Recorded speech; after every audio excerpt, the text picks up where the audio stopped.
Dieu, je t'aime. Mon Dieu, je t'aime. Mon Dieu, je t'aime.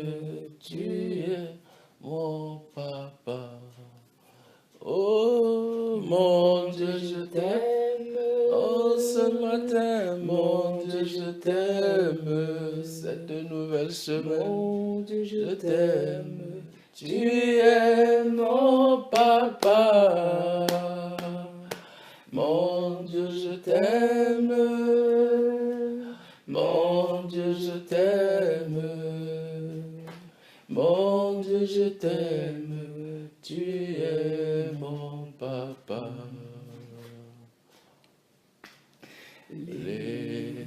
L'Éternel papa.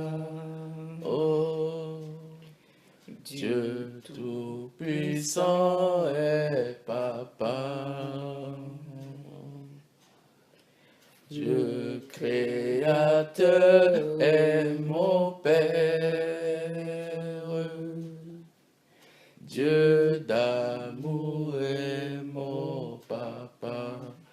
Oh, l'Éternel est papa.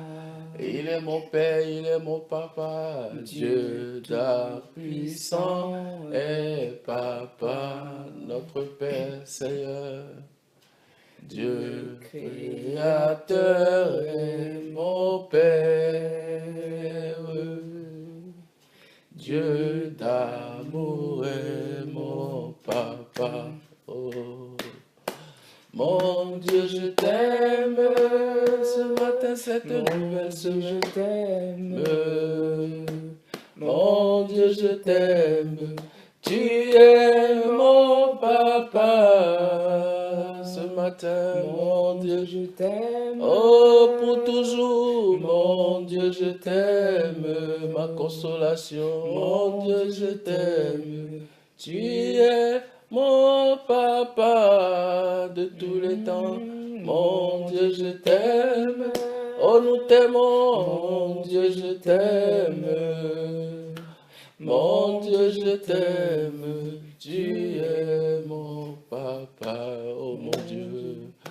Mon Dieu, je t'aime de tout mon cœur. Mon Dieu, je t'aime de tout mon être. Mon Dieu, je t'aime. Tu es mon papa, notre Père. Mon Dieu, je t'aime, Adonai. Mon Dieu, je t'aime, Père infiniment grand. Mon Dieu, je t'aime. Tu es mon papa.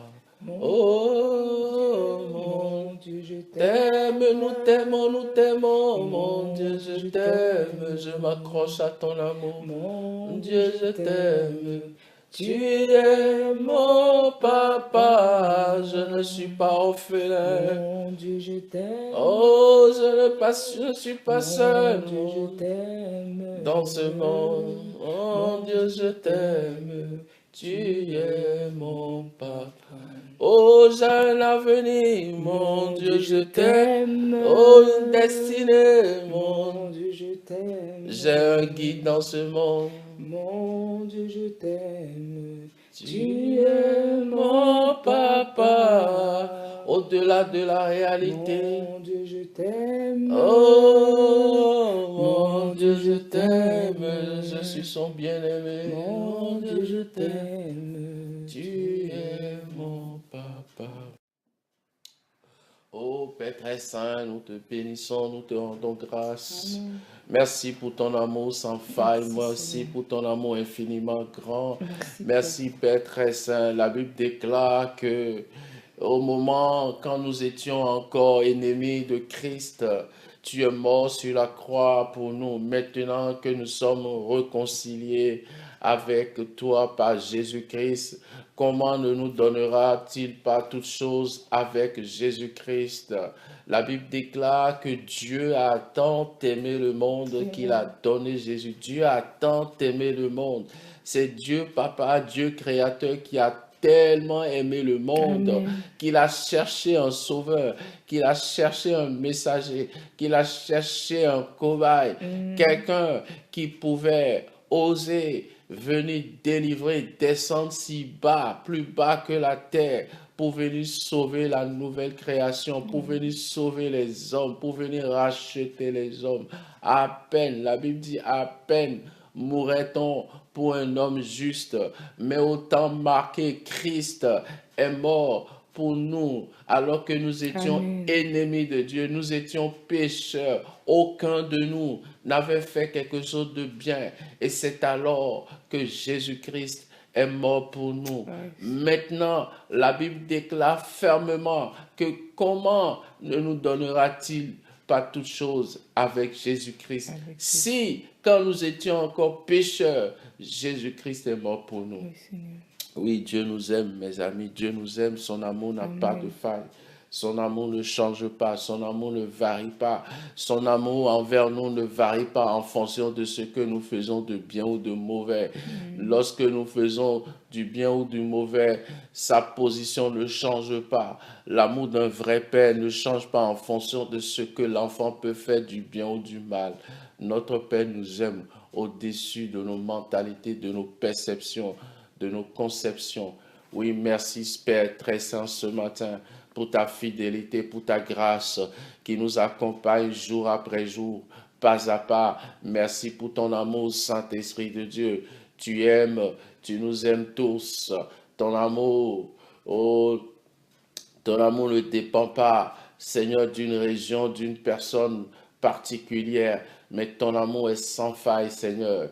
Tu veux que tous les hommes parviennent à la connaissance de la vérité et que tous les hommes soient sauvés. C'est là ta volonté, c'est là la profondeur de ton amour. Et nous sommes reconnaissants, pleins de gratitude. Saint-Esprit de Dieu, aide-nous encore ce matin à partager, à encourager ton peuple ce matin. Aide-nous, Seigneur, en ce début de nouvelle semaine, en cette journée, Saint-Esprit de Dieu, que la grâce, que la faveur, ô Dieu, que le courage, l'audace soit, Seigneur Dieu, toi qui conduis ton peuple depuis des mois dans cette nouvelle année, Saint-Esprit de Dieu, à ce stade, Seigneur. Nous voulons renouveler notre foi, nous voulons renouveler notre courage, notre audace et persévérer et bondir encore sur ta parole, avancer encore sur ta parole, demeurer faible. Nous voulons activer notre foi ce matin. Nous voulons renouveler, maintenir notre confession de foi ce matin. Amen. Nous voulons nous appuyer, nous voulons nous attacher à ta parole. Nous voulons rester fermes à ta parole, à ta vision. Parce que celui qui a parlé, celui qui parle, celui qui nous conduit, ne sommeille ni ne dort. Il est le même hier, aujourd'hui et éternellement. Ta parole n'a pas échoué dans le passé. Ta parole n'échouera dans le présent et sa parole n'échouera demain. Ta parole est affermie dans les cieux. Elle a affermi les cieux. Ta parole est sans faille. Ta parole a le droit d'aînesse. Elle a la créativité, le droit de créer et le droit de maintenir en vie. Oui, Saint-Esprit de Dieu, merci, parce que Jésus-Christ dit à la famille de Lazare, je suis la vie, la résurrection et la vie, celui qui croit en moi ne mourra point. Oui, c'est cette parole qui est notre promesse, qui est notre lumière, qui est notre bannière. C'est elle que nous brandissons ce matin au nom de Jésus. Amen. Amen. Bienvenue à tous ce matin, nous sommes dans la joie de partager, de vous rencontrer à notre rendez-vous de lundi matin. Ça fait déjà plusieurs semaines que nous avons pris l'habitude, par la grâce de Dieu, de vous rencontrer. Vous êtes nombreux à regarder nos vidéos et nous sommes dans la joie de ce que nous recevons. Il est vrai, nous recevons beaucoup de témoignages en coulisses. Pour l'instant, nous ne mettons pas sur Facebook parce que, voilà, nous préférons que un certain grand nombre de personnes sont encore touchées. Et pour l'instant, apparemment, nous n'avons pas encore beaucoup de personnes qui officiellement mettent des j'aime. Voilà pourquoi nous réservons les témoignages en coulisses pour que ceux qui ne croient pas en nous soient bien surpris de voir le niveau de l'avancement de l'œuvre de Dieu au travers des vases inutiles et vides que nous sommes. Que toute la gloire revienne à Dieu. Nous allons persévérer, nous persévérons. Comme on dit en anglais, we have no choice. Amen. Que Dieu vous bénisse. Ce matin, nous voulons vous encourager ce matin. Ce week-end, nous allons parler du combat de la foi. Nous sommes revenus sur le combat de la foi.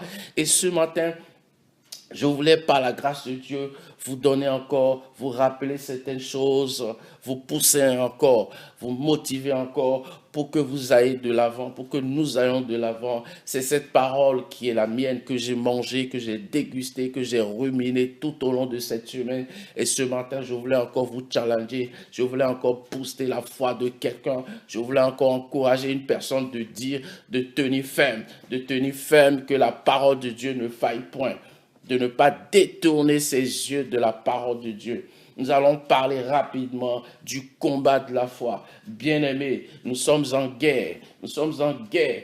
Nous sommes en guerre. Ton esprit est en guerre contre les réalités de ce monde. C'est un combat de l'intérieur à l'extérieur. La vie chrétienne que nous menons, c'est une vie spirituelle et nous devons apprendre à vivre indépendamment des circonstances, indépendamment des perceptions, des cinq sens, de tout ce qui nous entoure, tout ce qui nous entoure. Alléluia. Nous sommes en guerre contre les circonstances rebelles, les circonstances qui contredisent la prophétie, la promesse de Dieu, les réalités autour de toi qui disent le contraire de ce que Dieu t'a promis. Tu es en guerre contre ces choses-là et tu vas utiliser la promesse de Dieu, les paroles de Dieu, les principes de Dieu pour bâtir ton monde à toi, Alléluia. Amen. Jésus va dire dans Matthieu 7, 11, il dit, vous qui êtes si méchants, vous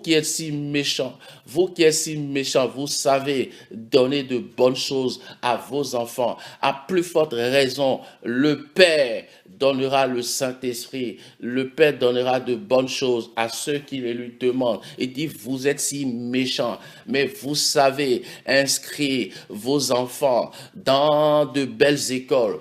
Vous êtes si méchants, vous êtes en Afrique, mais cependant, vous payez de grandes écoles pour vos enfants en Europe. Vous êtes si méchants, mais cependant, vous préparez la venue de vos enfants avant même que l'enfant naisse. La chambre, elle est faite, tout est acheté. La nuit, l'enfant, on veille sur l'enfant. Il dit, vous êtes si méchants, mais vous savez veiller sur vos bébés. Vous savez prendre soin d'eux. Vous savez veiller à ce que rien de mal ne leur arrive. Vous êtes si méchants, mais vous savez donner de bonnes choses. Hier, je disais, il y avait un frère, pour l'instant, il est en Europe. Il a une femme, il a des enfants, mais il n'a pas de papier. Mais tous les jours, il s'assure de ramener même 10 euros dans sa maison. Il s'arrange quand même à payer son loyer. Il est si méchant, mais il sait prendre soin de sa femme, de ses enfants, même s'il n'a pas de titre de séjour. Il dit, vous êtes si méchants. Certains présidents sont méchants envers leur population, mais quand même, ils envoient leurs propres enfants en sécurité en Europe, dans de grandes villas, dans de grandes maisons, à l'abri du trouble dans leur pays. Dieu dit, vous êtes si méchants, mais vous savez quand même donner de bonnes choses à vos enfants. À plus forte raison, le Père donnera le Saint-Esprit à ceux qui le lui demandent. Et dit, lequel d'entre vous, qui si son enfant lui demande du pain, lui donnera-t-il du serpent? Oui, vous êtes si méchants, mais cependant, vous savez donner de bonnes choses à vos enfants. Alléluia. Maintenant, regardez la comparaison Ce que Dieu est en train de dire dans ce passage, il est en train de nous convaincre, il est en train de démontrer sa fidélité, son amour sans faille, à prendre soin de nous. C'est pour ça que Jésus dit qu'aucun de nos cheveux ne tombe à terre sans la permission, sans que le Père ne soit au courant. Alléluia. Bien-aimé, je n'ai pas été invité dans ce monde. Je n'ai pas demandé à naître dans ce monde. Les scientifiques disent qu'il y a eu plus d'1 millier de spermatozoïdes qui ont concouru dans la période de l'ovulation, mais un seul a triomphé. Et de par donc ma naissance, je suis déjà un champion. De par ta naissance sur la terre, tu es déjà un champion. Bien-aimé, tu es le programme de Dieu. Tu es venu sur la terre parce que Dieu avait un plan pour toi. Quel que soit le moyen par lequel tu es venu sur la terre, que ce soit par un mariage légal ou illégal, que ce soit par un viol, quels que soient les moyens par lesquels je suis en Europe, je suis en France, quels que soient les moyens par lesquels je suis venu en Europe. Certains sont venus par des bateaux, certains ont pris différents vols, certains sont venus sans visa. Mais peu importe les manières par lesquelles nous sommes venus en France, peu importe les moyens par lesquels tu es sur la terre, maintenant tu es déjà sur la terre. Ce n'est plus le moment de te poser des questions. Oui, mon père, ma mère, mon oncle m'avait. Non, maintenant, Dieu se tient debout et dit, veux-tu activer le plan que j'ai préparé pour toi avant la fondation du monde? Le premier niveau de réussite, c'est de valider ce plan. C'est de dire oui à Dieu pour que le GPS de Dieu recalcule ta destination. Oui, tu es le plan de Dieu. La Bible déclare dans Proverbe 13, 22 que l'homme de bien laisse du bien aux enfants de ses enfants. Oui, toutes ces paroles, c'est pour démontrer la fidélité de Dieu. Amen. Alléluia. Dieu n'est pas en train de dire ces paroles pour les hommes. Dieu se dit, je suis quelqu'un de bien. Et c'est naturel, c'est normal pour un homme de bien de laisser des héritages aux enfants de ses enfants. Dieu veut nous assurer, oh, le bien-être. En lui, nous vivons. En lui, je vis. Oh, en lui, nous nous inventons. Notre essence est en lui. Amen. Nous venons de quelque part. Nous sommes de Sion. Alléluia. Amen. Dans l'Ancien Testament, les gens avaient la promesse de la terre promise. Mais nous, dans la nouvelle création, nous sommes la deuxième maison. Nous sommes de la deuxième maison qui a plus de gloire. Nous sommes à Sion. C'est là notre adresse. Oh. Amen. Amen. Gloire à Dieu ce matin. Change ton adresse. La Bible déclare que Paul et Silas, ils étaient dans cette prison et ils ont chanté, ils ont prié. Et il y a eu le tremblement. Le tremblement de terre a eu lieu à l'intérieur, pas à l'extérieur. Le changement a eu lieu à l'intérieur. La terre a tremblé, mais c'était seulement dans la prison. Oui, à l'intérieur. Alléluia. Le changement, c'est à l'intérieur de toi. Le combat, c'est l'intérieur vers l'extérieur. Relâche la force, relâche la conviction, la détermination. Appuie-toi sur la parole de Dieu. Jésus-Christ va dire dans Jean 14, verset 30, il dit, le prince de ce monde vient, mais il n'a rien en moi. Puissons-nous déclarer, confessons cette parole jusqu'à ce que ça rentre dans notre esprit. Peux-tu répéter cette parole avec moi? Le prince de ce monde vient, mais il n'a rien en moi. Il n'a rien en moi. Satan n'a rien en moi dans ma vie, dans ma maison, dans mon ministère. Satan n'a rien en moi. Au nom de Jésus, il n'a rien en moi. Répète cette parole jusqu'à ce que ça pénètre, pour que le diable l'entende, pour que les démons l'entendent. Il vient, mais il n'a rien en toi. Au nom de Jésus de Nazareth. La Bible dit qu'un homme ne peut recevoir que ce qui lui a été donné d'en haut. Oui, ce que Dieu t'a donné, tu peux l'activer, tu peux le posséder. Mais la Bible déclare que les choses glorieuses ont été dites sur nous. Des choses glorieuses, pas des choses honteuses, pas des choses confuses. Alléluia. Amen. Mais la Bible dit également dans Isaïe 53, verset 1, qui a cru à ce que Dieu nous a annoncé? Qui a cru? Qui a cru? Qui a cru? Qui a cru? Alléluia. Je termine par ce passage de 2 Corinthiens 3, verset 4, qui dit que ce n'est pas par nous-mêmes, ce n'est pas dit que par nous-mêmes nous sommes capables de concevoir, de faire quoi que ce soit, mais notre capacité vient de Dieu. Tu veux savoir ce que ça veut dire? C'est comme un tuyau d'eau. Un tuyau d'eau, au début, il était sans force. Subitement, on connecte ce tuyau à une source d'eau et on ouvre le robinet. Et subitement, il y a une puissance qui coule au travers de ce tuyau. Voilà ce que Dieu fait au travers de nos vies. Oui, nous ne pouvons pas changer. Humainement parlant, nous ne pouvons pas changer les choses. C'est pour ça que nous avons recours à la puissance de Dieu. Nous avons recours à la capacité de Dieu. Dieu nous a rendus capables par son esprit qui agit en nous. Alors ce matin, cette nouvelle semaine, je voudrais que tu t'attaches à la parole de Dieu. Comme la Bible dit dans Romains 8, que dans toutes ces choses, nous sommes plus que vainqueurs. Toutes choses concourent à notre bien. Oui, peut-être que tu as eu une prophétie, tu as eu un rêve, il y a une vision, tu pensais avoir un travail et cela n'a pas marché. Ce matin, Dieu te dit, monte en gloire. Montre à un niveau supérieur, et dit toutes choses concourent à mon bien. La Bible déclare dans Romains 4, verset 20, que Abraham ne douta point. Il ne douta point au sujet de la promesse, mais il resta ferme. Il resta ferme et il donna gloire à Dieu. Puisses-tu donner gloire à Dieu. Puisses-tu avoir la foi du bulldog, de tenir ferme et d'avancer. Parce que sa parole s'accomplit toujours. Sa parole s'accomplit toujours. Demeure ferme. Demeure ferme et avance. Et très bientôt, tu ne verras plus ceux qui t'accusent. Très bientôt, toutes ces circonstances qui forment des montagnes, des murailles, ils vont s'écrouler. Ils vont s'écrouler dans le nom de Jésus. Va cette semaine, va en vainqueur. Va et combat le bon combat. Le combat, il est bon parce qu'il est gagné à l'avance. Que Dieu vous bénisse. Amen. Merci Seigneur. Pour cette foi, pour ce courage, allons dans la victoire. Possédons notre héritage. Demeurons fermes sur la parole de Dieu. Attachons-nous à la parole de Dieu. Attachons-nous à la parole de Dieu. Bonne semaine à tous. Que Dieu vous bénisse. Si ce message vous a plu, n'hésitez pas à partager et aussi à nous encourager. Alléluia. Que Dieu vous bénisse. Bonne semaine. Amen.